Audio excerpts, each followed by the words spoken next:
안녕하세요. 처음으로 이곳에 사연을 쓰게 된 금쪽 같은 아들 하나에 옥 같은 딸 하나를 두고 있는 40대 여성입니다. 저는 지금 작은 인터넷 쇼핑몰을 운영하고 있어요.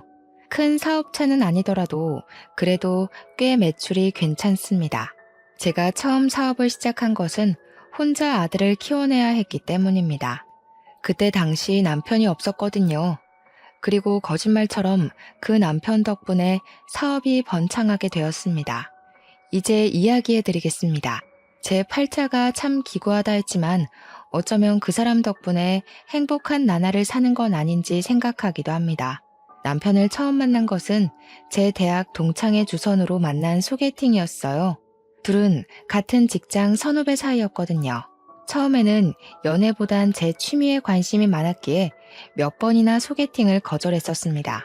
30살이 넘은 나이였지만 결혼에 대한 생각이 없었습니다. 그런데 우연히 제 사진을 본 남편이 친구에게 끈질기게도 소개팅을 소개해 주라고 졸랐답니다. 저는 그냥 나와서 차 한 잔, 밥 한 번 이렇게 말하는 친구의 요구를 거절할 수가 없었습니다. 정말 소개팅에 의욕이 없었지만 친구의 면도 있고 화장도 예쁘게 하고 치마도 예쁘게 차려입고 소개팅 장소에 나가게 되었죠. 그도 정말 만반의 준비를 하고 나왔는지 세미정장에 머리까지 야무지게 넘겨 세팅을 하고 왔더라고요. 신사 중에 신사 이미지를 풍기는 게 우습기도 하고 카페에서 격식을 차려 앉은 그가 호감이 가기까지 했어요.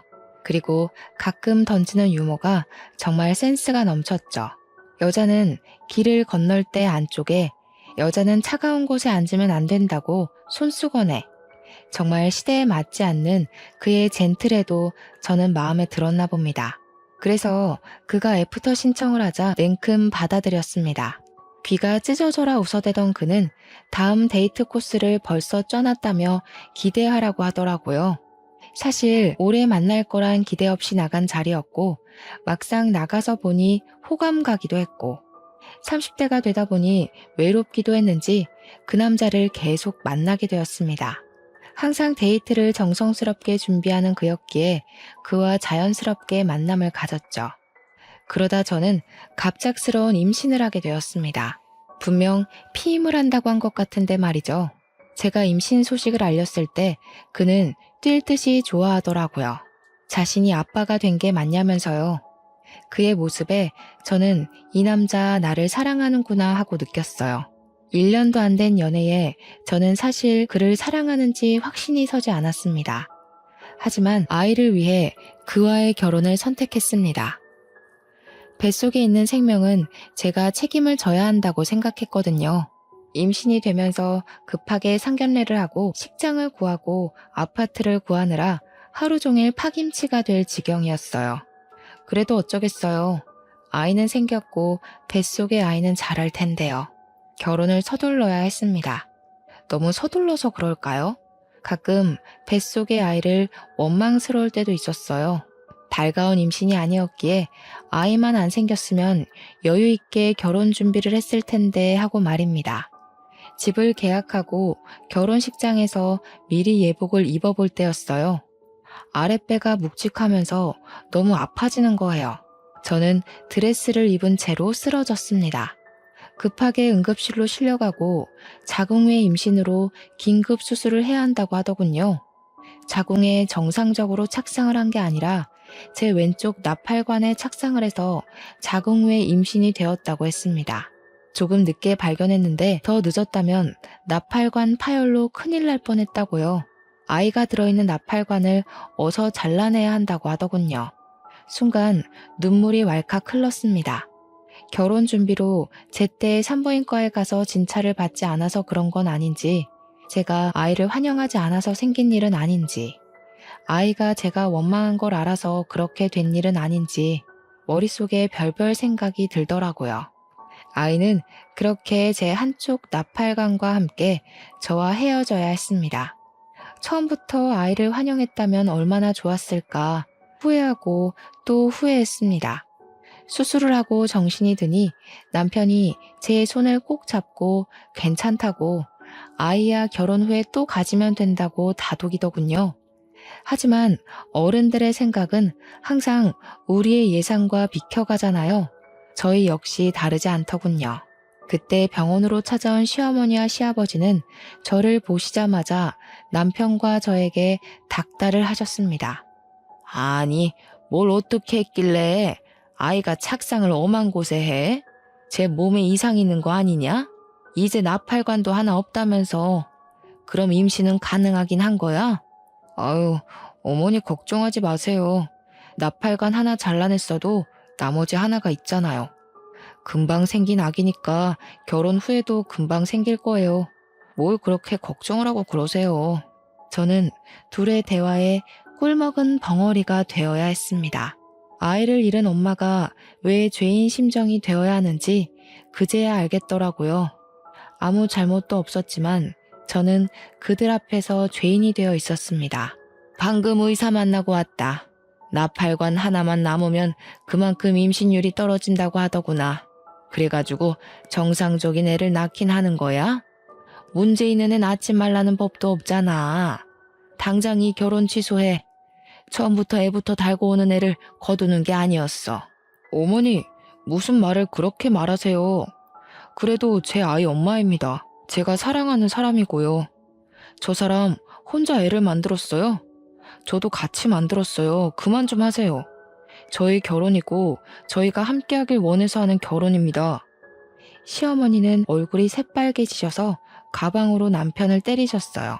내가 이런 놈을 낳고 미역국을 대접으로 먹었네. 이런 등신 같은 놈을 낳아놓고 이제껏 살았어. 지 엄마는 안중에도 없고 지 옆에 내 편만 들어 아주.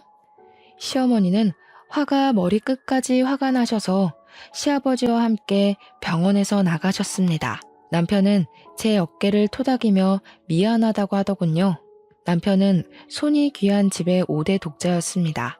그래서 아이를 가지면서 시부모님께서 저희 결혼을 흔쾌히 받아들이셨던 것이었습니다. 그런 귀한 집의 손주이니 아쉬워서 저러시나 보다 이해하고 이해하려고 노력했어요. 남편은 병원에 있는 동안 정말 저를 지극정성으로 돌봤어요. 병원에서 출근하고 병원으로 퇴근하고 그 모습이 너무 고마웠어요. 아이를 잃었지만 전 남편을 얻었구나 생각했거든요. 그만큼 남편의 결혼 의지가 대단했고 시부모님의 반대에도 남편의 적극적인 결혼 진행으로 인해 무사히 결혼식을 올리게 되었습니다. 하지만 저의 10월대는 남편이 막아주지 못하더군요. 시어머니의 진노에 당연히 찾아올 거라고 예상은 했지만 시어머니의 임신 요구는 점점 심해지셨습니다. 전화를 하셔서 생리 주기부터 관계 빈도수까지 묻기 시작했습니다. 저는 엄청난 스트레스를 받기 시작했어요. 그리고 결혼 달수가 지날수록 시어머니의 저를 향한 비난이 시작되었습니다. 애초에 몸에 문제가 있는 애를 들이는 거 아니라고 했지? 거 봐라. 결혼한 지 반년이 다 되어가도 애가 생기니? 어디 생길 기미도 안 보이는데. 어머니, 이제 겨우 반년이에요. 이 사람 정말 노력하고 있어요. 아침부터 꼬박꼬박 보약 먹고 출근하고 집에 와서는 임신에 좋다면서 운동도 열심히 한다고요. 이런 바보 같은 게. 그랬다면 진즉 생기고도 남았겠다. 예, 새아가 네가 말해봐라. 왜 임신 소식이 없는지 네가 이야기해봐. 저는 어깨를 움찔거리며 어머니를 쳐다보다가 고개를 내리깔았습니다. 당장 너 그 일부터 그만두고 병원부터 다녀라. 나이가 30대 중반이면 이제 노산이다. 지금 아니면 임신도 못해. 알겠니? 애를 만들어서 일을 하든 애를 낳아놓고 일을 하든 그때 가서 해라. 알겠냐? 저는 작게 네라고 대답을 할 뿐이었습니다. 35살이 지나면 노산이라는 말은 들어봤습니다. 전 아직 30대 초반이었지만 어머님 말대로 이 시기가 지나면 임신이 어려울 수도 있다는 생각을 하게 되었습니다. 일단 저는 나팔관 하나가 없었으니까요. 그만큼 랜덤으로 임신 확률이 떨어지는 거니까요. 지금 생각하면 애를 못 낳는다고 뭘 그렇게 쥐잡혀 쭈그려져 살았는지 조금 더 당당하면 좋았을 걸 하는 생각이 듭니다. 남편을 소개해준 제 친구에게 이런저런 속풀이를 하며 저를 달래었습니다. 친구는 아직 미혼이었기에 저를 다 이해하지는 못하는 듯 했지만 그래도 위로하고 만나면 밥도 사주며 저를 달래주었어요. 자신도 남편을 소개해준 책임감 같은 게 있다나요? 참 좋은 친구를 두었다 싶었죠. 그렇게 어머님 성화에 못 이겨 저는 결혼한 지 1년 만에 직장을 그만두어야 했습니다. 오랫동안 지냈던 직장을 그만두고 제가 한 일은 임신을 위한 일이었습니다. 친정엄마는 그런 저를 보고 속상해 하시면서도 임신에 좋다는 음식을 꾸준히 해주셨어요. 큰 잉어를 잡아다가 고아 오시기도 하고 흑염소를 잡아다가 한약을 만들어 오시기도 했죠. 왜 그런 말 있잖아요. 딸 가진 죄인. 바로 그게 저희 친정엄마였어요. 왜 엄마까지 시댁 눈치를 봐야 하는 건지 속이 상해서 몇 번이나 괜찮다고 하지 마시라고 해도 엄마는 제게 그게 쉽냐고 10년을 일한 직장을 그만두면서까지 노력하는데 엄마라도 돕게 해달라고 하셨어요. 정말 그때 엄마가 있다는 사실에 감사했답니다. 불임 전문병원에 다니면서 몇 번이나 인공수정을 시도를 했지만 결국 실패를 하고 시험관을 하자는 선택을 하게 되었습니다. 호르몬 주사를 바늘로 배를 찌르는 건 인공수정과 별반 다름이 없었지만 난자를 채취하는데 정말 힘이 들더군요. 난자를 채취를 하면 저는 어김없이 배에 빵빵하게 복수가 차올랐습니다. 튀어나온 배를 보며 여기에 아기가 있었으면 얼마나 좋을까를 몇 번이나 곱씹어서 생각을 했습니다. 그렇게 연달아 시험관을 5번 실패하고 나니 저는 몸도 마음도 병들어갔어요. 자신감도 사라지고 온통 멍이 든 제 배를 보고 쪼그려 앉아 울기를 반복했습니다. 그때도 저를 위로해주는 사람들은 제 남편과 친구였습니다. 임신 준비로 술을 못 먹는 저를 위해 치킨과 콜라만 먹으며 친구는 저를 토닥였습니다. 야, 너무 기죽지 마라. 조금 쉬면서 하는 건 어때? 내 주위에 보니까 시험관 하다가 몇 달 쉬고 아기 생긴 부부도 많다더라. 몇 달 쉬었다가 몸 좀 추슬러서 해봐. 그러다가 너까지 병날까봐 두렵다. 그러니까 그럴까봐. 배가 성한 곳이 한 군데도 없어. 복수가 계속 차서 이제 하는 것도 두렵고 아프고 무섭고 남들은 순풍순풍 잘만 가지는 아이인데 나는 왜 이렇게 어렵지? 에휴, 자기야, 우리 그냥 애기 낳지 말고 우리 둘이 살자. 난 딱히 아이 바라지도 않아. 그냥 당신만 있으면 돼. 내가 우리 부모님께 잘 말해볼게. 우리 둘이 살면서 여행도 다니고 여유롭게 살면 되잖아. 그렇게 이야기해주는 남편이 너무 고마웠어요. 말만으로도 저는 많은 위로를 받았어요. 하지만 그게 말이 쉽나요? 남편은 단 한 번도 시부모님께 그 말을 꺼내지 못했어요. 5대 독자라는데 어머님이 바로 저희의 이혼 이야기를 꺼낼 것이 뻔했으니까요. 그래서 말뿐인 남편의 위로라도 저는 감사하게 생각했습니다. 어느 순간 남편은 지방으로 출장이 잦아지고 일이 바빠지기 시작하더라고요. 한 달에 1번에서 2번 정도는 꼭 지방으로 출장이나 회사에서 밤을 새우는 남편이 걱정되었습니다. 같은 회사를 다니는 친구에게 물어보니 요즘 회사가 한창 바쁘다고 하더라고요. 저는 그를 위해 몸에 좋다는 음식을 해먹였습니다. 시험관 시술을 잠시 쉰다는 저희의 말에 어머님께서 노발대발 하시기도 하셨기에 그에게라도 잘 챙기는 모습을 보여드려야 안심하겠다 싶었어요. 그날도 갈비찜을 해놓고 그를 기다렸습니다. 남편은 오늘도 늦는다고 연락이 왔더라고요. 먼저 밥을 먹으라고요. 어쩔 수 없이 저는 제가 한 갈비찜을 혼자 먹기로 했습니다. 그런데 그날따라 속이 너무 안 좋은 거예요. 아까 음식을 만들 때만도 그렇게 역하지 않았던 것 같은데 한 입 입에 가져다 대었는데 정말 속에서 구역질이 올라오는 게 변기로 가서 빈속을 개어내었어요. 속도 울렁거리고 메스거리는 게 딱 첫 아이 가졌을 때랑 너무 비슷했습니다. 입덧이요. 저는 바로 방으로 가서 임신 테스트기를 가지고 떨리는 마음으로 테스트를 해보았습니다. 그 순간이 얼마나 조마조마하던지 두 손을 꽉 쥐고 두 줄이 뜨기를 잠시 정말 희미하게 보일랑말랑 두 줄이 보이는 게 아니겠어요? 하늘을 날아갈 것 같았습니다. 그렇게 기다리고 기다렸던 아이였으니까요. 그래도 그날은 아무에게도 말을 못하겠더라고요. 불면 날아갈라, 혹시라도 좋아하다가 아이가 달아날라. 꼭 배를 끌어안고 잠이 들어서야 남편이 들어온 걸 알았습니다. 심장이 콩닥거리고 입으로는 그에게 말을 하고 싶었지만 그날은 꼭 참고 다음날 산부인과로 갔습니다. 한참을 대기를 하고 기다리고 들어가 진찰을 받았지만 아직 아기 집은 안 보이는 초기인 것 같다고 피검사를 받고 돌아가라고 하더라고요. 초기라서 안 보인다는데 피검사를 받고 돌아오는 내내 불안하고 초조했습니다. 그리고 딱 2시간 후에 산부인과로 임신 4주라는 이야기를 들었습니다. 드디어 기다리고 기다리던 아이가 찾아온 것입니다. 바로 친정엄마에게 전화를 드렸습니다.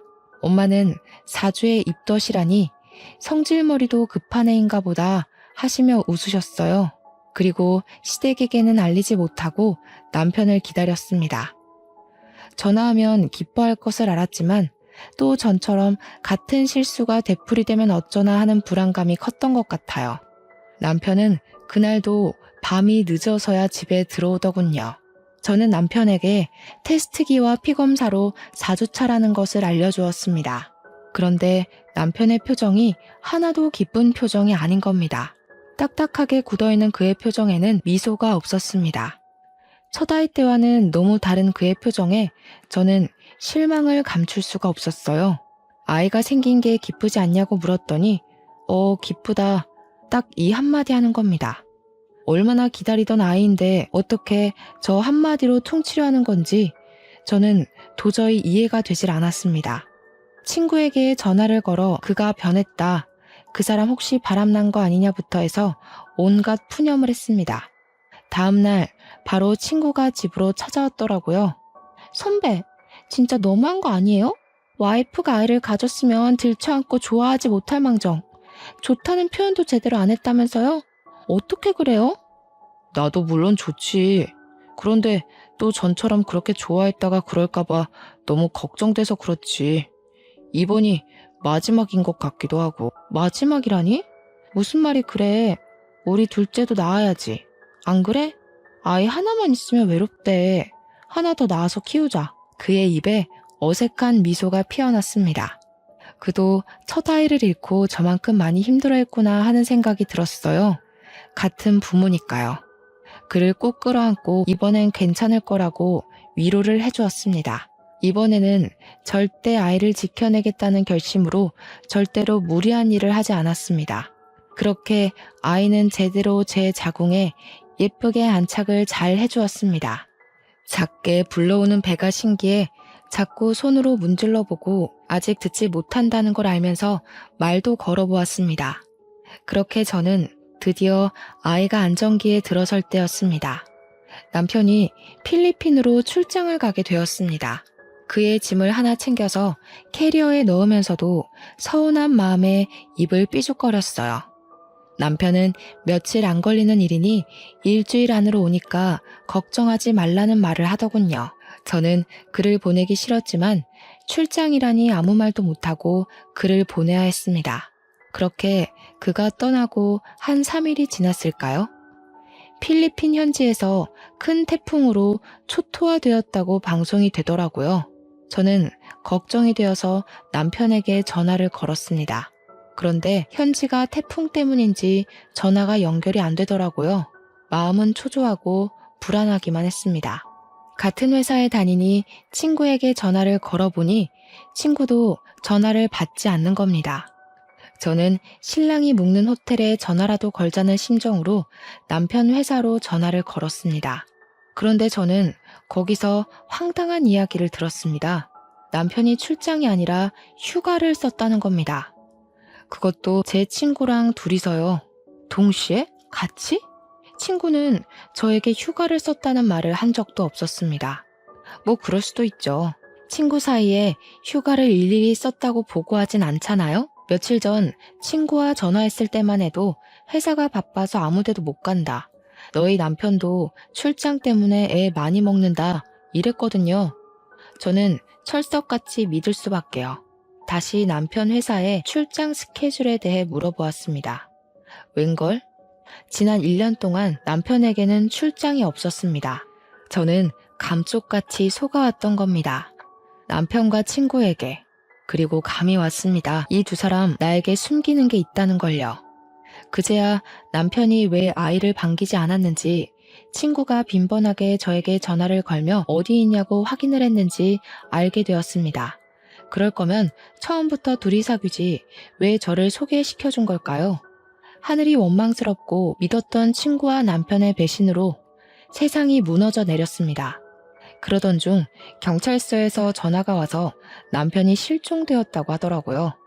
시댁이며 친정이며 난리가 난 와중에 남편과 같이 있던 친구가 보름 만에 한국으로 돌아왔습니다. 고개를 숙이고 제 앞에 서 있는 친구에게 저는 뺨을 내리쳤습니다. 사실 그걸로도 모자랐죠. 그 당시 제 심정으로는 몸통이라도 내리치고 싶었거든요. 네가 어떻게 나한테 이럴 수가 있어? 내 남편이랑 나를 속이고 그동안 만났던 거야? 도대체 왜? 그럴 거면 차라리 이혼하라고 하지 왜 속였냐고. 처음에는 그냥 실수였어. 선배가 너무 힘들어해서 같이 술을 마시다가 같이 자게 됐는데 끊을 수가 없더라고. 그를 사랑하게 되었으니까. 어? 사랑? 그럼 그때라도 말했어야지. 너희들 사랑의 노름에 나까지 끼워놓지 말고 그냥 순순히 이혼하라고. 내가 그럼 그 사람이랑 계속 살았겠어? 아이까지 가졌는데. 그럼 이제 어쩔 셈이었는데? 유부남의 애아빠에 너는 나한테 미안하지도 않니? 그게 왜 내 아들 탓이냐? 네가 빨리빨리 애를 가졌으면 우리 아들이 그렇게 힘들어했겠니? 이야기 들어보니 그동안 얼마나 마음고생이 심했으면 남편이 밖으로 돌아. 어머니, 무슨 말씀을 그렇게 하세요? 남편이 바람난 게 저 때문이란 말 너무 하시네요? 이제 아이도 가졌는데 앞으로 어떻게 하라고 그런 말을 하는 거예요? 그러니 있을 때 잘하라는 말이 왜 있는데 그렇게 땡땡거리니 우리 아들이 밖으로 놔두는 것도 무리가 아니다. 그깟 애 하나 가졌다고 유세 부리냐? 아비 잡아먹은 애를 누가 반긴다고 그렇게 얼굴 빳빳하게 들고 서 있나 몰라? 사돈, 듣자 하니까 말 좀 가려서 하세요. 여기 저희도 있는 거 안 보이세요? 그동안 저희 애한테 그런 식으로 말씀하신 거예요? 시어머니는 친정엄마를 위아래로 훑어보셨어요. 이래서 사람은 가려서 사귀라는 말도 있는데 내가 집에 사람 하나 잘못 들여서 이게 무슨 꼴이냐? 지금 내 아들은 살았는지 죽었는지도 모를 판에 아휴 내가 말을 말아야지. 시어머니는 획 돌아서 가버리셨어요. 아무리 아들이 사라졌다지만 시어머니의 냉정함에 혀를 내둘렀어요. 어떻게 저렇게 태연하게 계실 수가 있는 건지, 혹시 남편은 주워온 아이가 아닌지 의심까지 들 정도였어요. 저는 배를 끌어안고 울고 또 울었어요. 갑자기 남편도 사라졌는데 아이 또한 아빠가 사라졌으니까요. 제대로 사랑 한번 못 받아본 아이가 가여웠어요. 돌아온다고 해도 바로 이혼을 할 생각이었으니까요. 그래도 이렇게 손 놓고 있을 수만은 없었습니다. 아이의 아빠니 일단 찾아놓고 죽이던지 살리던지 머리를 죄다 뽑아놓든지 하자고 생각하고 여기저기 전화를 돌리면서 남편을 수소문하기 시작했어요. 도움이 될까 싶어 교포 사이트에 들어가서 태풍 현지 소식도 보기도 했는데 워낙 큰 관광지라서 누가 사라져도 모를 정도더군요. 도저히 한국에서는 찾을 방법이 없을 것 같아 제가 직접 필리핀으로 가봐야겠다고 생각했습니다. 친정에서는 홀몸으로 어디 가냐고 저를 말리시더라고요. 이제 겨우 안정기를 지났는데 위험하다고요. 저 대신 친정아버지가 필리핀에 가서 알아보신다고 필리핀으로 이사 가시고 저는 집에서 엄마와 함께 지내게 되었습니다. 그런데 황당한 건 시부모님은 남편을 찾을 생각조차 안 하는 겁니다. 손 놓고 아무것도 안 하시고 궁금해하지도 않는 겁니다. 5대 독자가 귀환해 남의 집 대를 끊어놓네 마네하며 구박하실 때는 언제고 막상 아들이 실종됐는데 찾지를 않는다는 게 이해도 안 됐지만 남은 정마저 끊어놓은 사건이 일어나게 되었어요. 친정엄마와 있는 저희 집으로 시부모님께서 찾아오셔서 남편 사망보험금 수익자를 바꿔놓으라는 겁니다. 너희 남편 사망보험금 알지? 왜 결혼할 때 너희들 보험 들었잖아. 그거 수익자 이전 좀 하자. 우리 앞으로 돌려놓으렴. 네? 지금 무슨 말씀이세요? 그거 실비랑 사망보험금 얼마 나오지도 않았어요. 그런데 갑자기 수익자는 왜 바꾸자는 거예요? 왜 너희 다른 보험도 따로 들어놓은 것도 있잖아. 그것은 왜 빼냐? 그것도 있잖아. 전 말이 꽉 막혔어요. 생각하고 있지도 않은 보험까지 들먹거리며 저를 압박하는 게 이상했어요. 일단 당사자는 살았는지 죽었는지 모르는 상태인데 말이죠. 어머니, 지금 무슨 말씀하시는지 모르겠어요. 지금 그 사람이 죽었다고 생각하시는 거예요? 아직 그 사람 머리카락 한 올이라도 나왔어요. 그런데 왜 그 사람 죽은 사람 취급하세요? 너무하다고 생각하지 않으세요? 아무리 아들한테 정이 없어도 찾는 신용이라도 하시고 보험을 이야기하세요. 그리고 보험금 나와도 우리 아이 거예요. 그러니까 다시는 보험금 이야기도 꺼내지 마세요. 아이고, 저 도끼 눈 뜬 것 좀 봐라. 내 아들 죽여놓고 나도 죽일 셈인가 보네. 내가 내 돈으로 일평생 키워놓은 자식 죽은 돈 좀 받겠다는데 그게 이렇게 취급받을 일이냐? 아무리 배운 것이 없다지만 내가 아들 키워놓고 이런 취급받으려고. 아이고, 죽은 놈만 불쌍하지. 저는 시부모님의 등을 떠밀다시피 하면서 현관문 밖으로 밀어넣었습니다. 아무리 아들이 죽으면 남이라지만 어떻게 이럴 수가 있을까요? 몇 달 동안 남편은 소식도 없는데 부모들은 아들 사망보험금에만 관심을 가지다녀. 배는 점점 불러오고 3달이 되자 친정아버지가 이제는 남편의 장례를 치르자고 하더라고요. 아이가 태어나기 전에 하자고, 태어난 후에는 아이한테 안 좋을 수도 있으니 그 전에 하자고 하셨어요. 실종 상태라서 사망신고는 안 되어도 장례를 치를 수 있다면서요. 그만 보내주자는 말에 울고 또 울었습니다. 그렇게 저희는 시체 없는 장례를 치르고 빈 유골함을 납골당에 봉헌했습니다. 그런데 그날에도 시댁에서는 코빼기도 안 비치더라고요. 아들은 안중에도 없고 보험금만 이야기만 하시는 게 원망스럽기까지 했어요. 장례를 치르고 나니 이제 정말 그 사람은 저의 마음속에서도 죽은 사람이 되었습니다. 그래서 보험도 정할 겸 보험사에 문의를 했습니다. 보험사에서는 실종 5년이 되면 받을 수 있다고 말하더군요. 저는 수해 피해자들은 특별 실종으로 간주되지 않느냐고 물었습니다. 그럼 1년이 지나면 사망으로 인정해준다고 들었거든요. 일단 남편은 태풍으로 실종된 상태였으니까요. 실종 당시 비슷한 사람이 발견되어서 실종 5년이 있어야 한다는 겁니다. 비슷한 사람? 이라는 말에 저는 아직 남편이 못 돌아오고 있는 것은 아닌지 의심이 들었습니다. 현지에서 발이 묶여 있을지도 모른다는 생각이 들었거든요. 하지만 적극적으로 찾는 것을 그만두었습니다. 시댁이나 남편이나 이제 돌아와도 정남이가 뚝뚝 떨어져 신경 쓰고 싶지 않았거든요. 차라리 죽으면 돈이라도 받지 하는 생각이 들었습니다. 바람 피우다가 돌아온 남편 뭐가 좋다고 반기겠어요. 저는 아이를 혼자 낳아 기르게 되었습니다. 예쁜 아들을 낳은 것까지는 좋았는데 육아라는 게 보통 일이 아니었어요.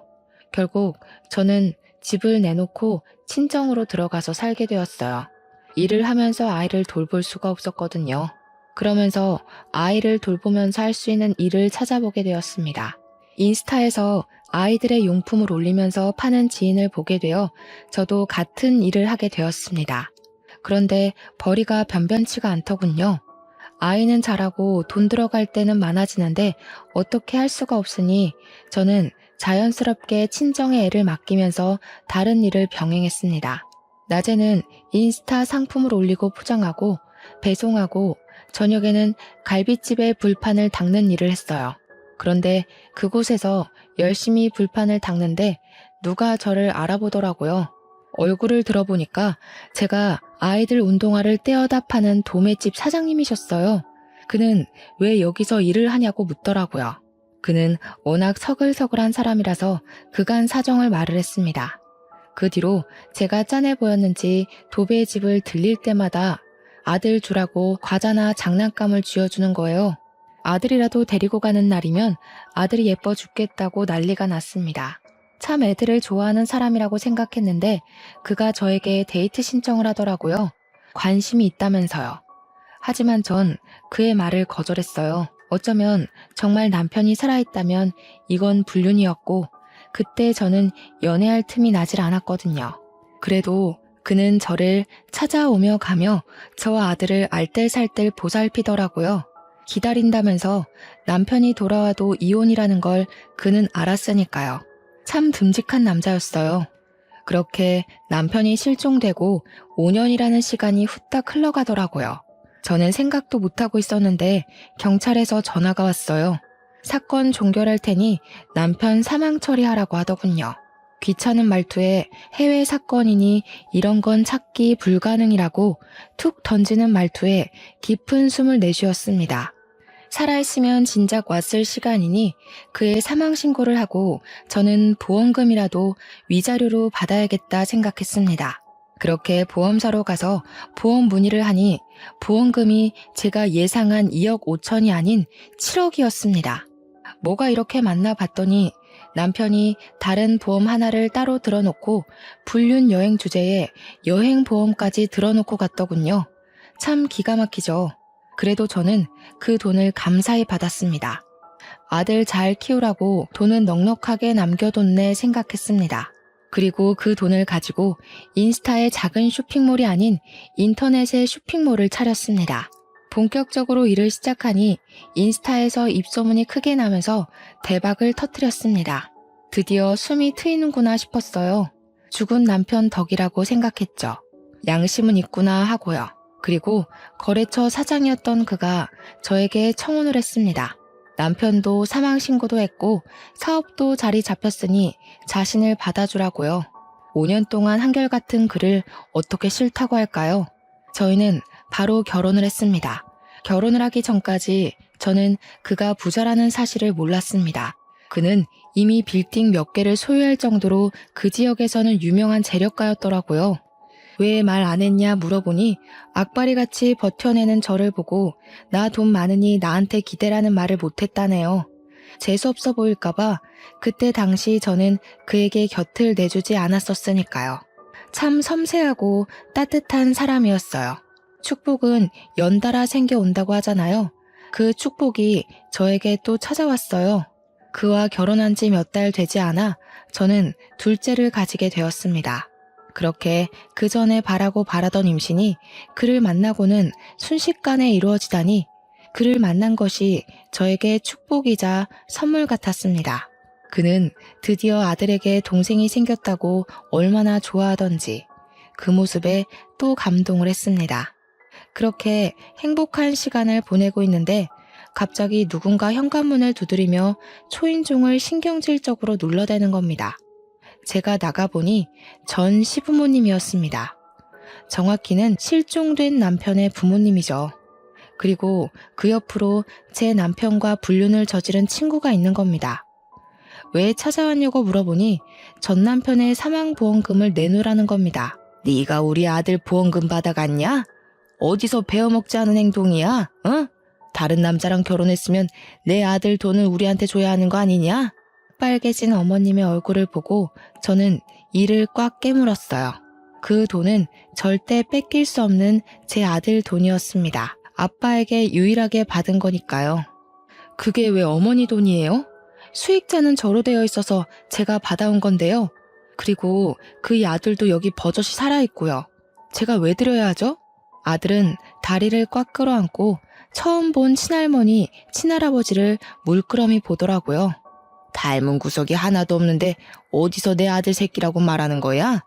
다른 남자랑 생긴 아이인지 어떻게 알겠니? 남편 사망 신고하자마자 결혼해서 살면서 뭐가 잘났다고? 돈이나 내놔. 무슨 말을 그렇게 하세요? 아무리 정이 없다고 해도 어머님 손자예요. 그리고 그 돈은 절대 못 내놔요. 바람 피우다 죽어놓고서 딸랑 그거 남겨놓았는데 제가 왜 줘요? 아들은 울음을 터뜨리고 시부모님과 제 친구는 집 안으로 들어오며 물건을 집어던지기 시작하더라고요. 저는 아들을 꼭 끌어안고 버텼습니다. 퇴근하고 돌아온 남편은 두 눈을 동그랗게 뜨며 소리를 쳤습니다. 지금 뭐하는 짓들입니까? 홀몸도 아닌 사람한테 남의 집에서 뭐하는 짓이냐고요? 당장 나가세요. 당신이 지금 제 편이야? 그새 애까지 가졌어? 정말 할 짓 다 하고 사는구나. 내 아들 죽은 돈 내놔. 7억 내놓으라고. 내 아들 죽여놓고 그 돈 가지고 지 팔자 고치고 앉아있어. 불쌍한 내 아들. 아이고, 죽은 놈만 불쌍하지. 시어머님이 바닥에 앉아서 통곡을 하지 친구는 어머니의 팔을 잡고 저를 노려보더라고요. 제가 시어머님을 그렇게 만든 것처럼요. 남편은 화가 났는지 바닥에 주저앉은 시어머님을 질질 끌고 현관까지 갔습니다. 7억이요? 드릴게요. 드리면 되죠? 당장 나가세요. 내 아들, 내 아내 옆에서 당장 꺼지고 다시는 앞에 나타나지 마세요. 그걸 왜 줘요? 우리 준서 돈이에요. 나중에 크면 줄 거예요. 준서는 내 아들이야. 저 사람들이랑 다시는 엮이게 두고 싶지 않아. 7억 드릴 테니까 계좌 부르세요. 그리고 다시는 내 아들, 내 아내 근처에 얼씬거리지 않는다고 맹세하세요. 시어머니는 정말 거짓말처럼 울음을 뚝 그치고 자리에서 일어나셨어요. 소매로 눈물을 콕콕 찍어내더니 남편에게 계좌번호가 적힌 쪽지를 건네주더군요. 기막히고 어이가 없는 상황에 입이 떡 벌어졌습니다. 남편이 이체된 핸드폰을 보여주니 그제야 입가에 미소를 띠고 그냥 횡하니 사라지더군요. 저는 서러움에 주저앉아 울고 말았어요. 그렇게 쉽게 주고 싶지 않았는데 실컷 골려라도 주고 싶었는데 그걸 홀라당 빼앗긴 느낌이 들었습니다. 울고 있는 저를 남편은 끌어안으며 토닥였습니다. 그만 울어. 준서가 놀라잖아. 내가 그걸 안 주면 또 찾아왔을 테고 그럼 준서가 또 놀랄 거 아니야. 내 아들이 그런 상황을 겪는 게 너무 싫어서 그랬어. 당신 뱃속에 우리 둘째도 걱정되고 내 식구니까. 그리고 우리 준서는 내 아들이잖아. 아버지로서 해야 할 일을 한 거야. 저는 고개를 끄덕이며 그를 꽉 끌어안아 주었어요. 너무 남편에게 고마웠습니다. 정말 마음으로 친자식으로 여겨주니까요. 아들에게 진정한 아빠가 생겼다고 생각했어요. 배가 불러오고 막달이 다 되어갈 때 저에게 전화가 한 통 왔습니다. 경찰서에서 전화가 왔더라고요. 보험 사기로 연루되었으니 출석하라고요. 보험 사기라니 무슨 말도 안 되는 일인가 싶었어요. 그가 사망해서 정당하게 보험금을 받았을 뿐인데 갑자기 겁이 덜컥 나더라고요. 보험금 받은 것도 다 뺏겼는데 사기라니. 남편은 혼자서는 못 보내겠다고 같이 가겠다고 하더군요. 그렇게 배불뚝이 상태로 뒤뚱거리며 경찰서로 갔습니다. 경찰서에 가서 보니 전 남편과 시부모님, 제 친구가 나란히 앉아 있는 겁니다. 전 남편의 몰골은 가관이 아니었습니다. 덥수룩한 수염에 머리도 산발이 되어서 저를 힐끔거리더니 고개를 다시 숙였습니다. 살아있었더라고요. 그것도 사지 멀쩡히. 기가 막히는 현실에 웃음도 제대로 나오지 않았습니다. 형사님 앞에 앉아서야 제대로 된 상황을 들었습니다. 태풍 당시 남편과 친구는 바닷가 옆 호텔에서 묵고 있었답니다. 바람이 휘몰아치는데도 사진 한번 찍어보겠다고 바닷가로 나갔다가 파도에 휩쓸렸고 친구는 다행히 호텔로 돌아왔더랍니다. 파도에 떠밀려 구사일생으로 옆 섬까지는 살아서 갔는데 말도 안 통하는 곳에서 태풍으로 고립되었대요. 한국으로 전화가 닿긴 했는데 실종됐다는 말에 머리로 재빨리 보험금 계산을 했나 봐요. 대충 7억 정도 받을 수 있다는 생각에 1년만 버티자 생각했는데 그 통화가 실마리가 되어 5년까지 늘어났더랍니다. 그동안 친구가 필리핀까지 왔다 갔다 하면서 보살폈는데 친구도 지쳤는지 오는 게 뜸해지고 한국에서는 돈을 잘 안 붙이니 배고파서 거주지 밖으로 나왔다가 지역 경찰에 붙잡혔다네요. 불법 체류자라고 판단해서 한국으로 추방되고 그 과정에서 실종자가 아닌 게 밝혀진 거고요. 보험사에서는 사기로 판단해서 고소를 진행했답니다. 보험금 수익은 제가 탄 상태여서 경찰이 저에게 전화를 걸었답니다. 남편은 저 대신 그간의 상황을 다 설명하고 시부모님이 집으로 찾아와서 그 돈을 고스란히 가져간 것까지 야무지게 말을 하더라고요. 형사님도 그 상황에 어이가 없었는지 혀를 내두르시고는 쯧쯧 혀를 차시더군요. 저희 보고는 알았다고 정상 참작되었다고 돌아가도 좋다고 하셨습니다. 그냥 돌아가려다가 도저히 화가 치밀어 오르는 겁니다. 저는 옆에 서류 뭉치를 들고 고개를 숙이고 있는 전 남편의 머리를 내리쳤습니다. 아야, 왜 때려? 뭐야 당신 미쳤어? 그럼 지금 제정신이겠냐? 바람 피워 보험 사기쳐 아주 골고루 한다. 당신이 친아빠라는 게 내 아들한테 너무 미안해. 차라리 죽지 그럼. 마음속에라도 좋은 추억이라도 가지고 있지. 그는 저를 쳐다보며 입을 움찔거리더군요. 우리 애는 잘 크고 있는 거야? 우리 집안 6대 독자잖아. 잘 키워. 내가 해준 건 없어도 애 아빠잖아.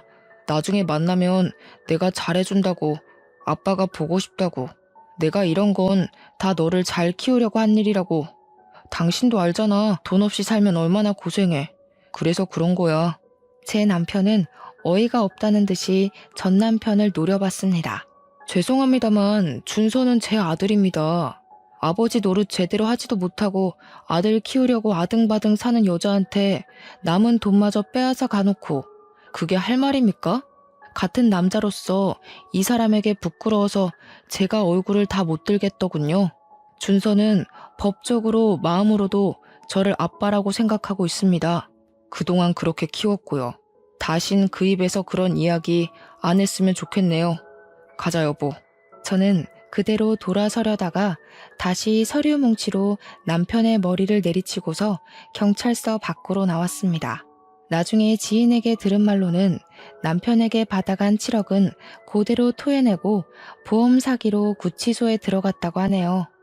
정말 그 말을 듣는데 그동안의 채증이 뻥 뚫리는 것 같았습니다. 그때는 너무 힘들고 지옥 같았지만 이렇게 글로 옮겨졌고 보니 지난 일이 이제는 웃으면서 말할 수 있는 시간이 흐른 것 같네요. 길지 않은 시간이었지만 저에게 상처만 준 결혼 생활에서 저는 금쪽 같은 아들을 얻어왔고 어쩌면 그 덕분에 지금의 제가 있다는 생각도 해봐요. 아등바등 쩔쩔매며 살지 않아도 괜찮습니다. 조금은 내 주장을 펼치며 살아도 괜찮습니다. 오늘도 다짐을 하고 또 해봅니다. 제 사연을 적어 올리게 된 것도 별별 사람들 속에 그래도 참고 또 인내하다 보면 좋은 일이 생길 거라는 겁니다. 원수 같은 전 남편이 저의 사업을 일으켜줬던 것처럼요. 말이 길어 이만 줄이겠습니다. 사연을 읽어주셔서 너무 감사드려요.